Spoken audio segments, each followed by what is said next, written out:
Right. Okay, so my design is like kind of a teardrop shape, and the bigger part's supposed to be at the front, and I intended for it to be like sleek and aerodynamic, and so that would be like lightweight and go fast.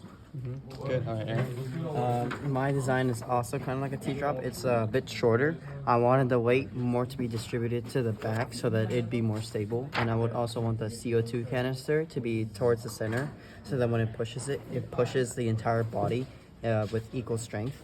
I also had the wheels relatively big so that the body itself would be floating above the ground. That's about it. Robbie. I wanted to keep it aerodynamic, so I had like a round and larger at the base, at the back, and sharp and pointy at the front. And I also came up with the theme for the bee stinger. All right, now my design. This is my design right here. Looks best right here.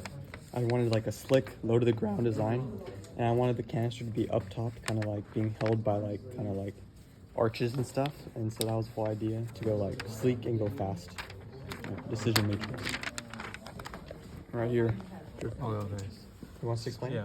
So this is our decision matrix, and for all of our designs, we chose that we were prioritizing speed and print time. And for the print time, we all had decent print times, but I'd say my design was the hardest one to have a good print time. And then for the speed, I think all the designs had a decent amount of speed, but mine and Gavin's, I think we both thought that ours would be the fastest. And for the design for 3D printing, I think all of them were pretty good except for mine, which was like slightly harder.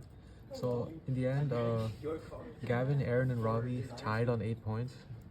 And so then after that, we just discussed which one we wanted to use, and we ended up choosing Robbie's design as the best because we all liked it. Next up, prototype prints. So what's the color? We have one prototype print.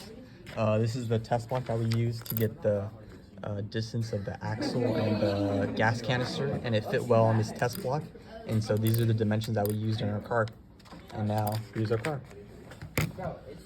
So right here, it looks slick, it looks good. The wheels fit well and they spun well on the axis. We had time to paint it black to give that bee-looking effect, and it looks good. Car for speed.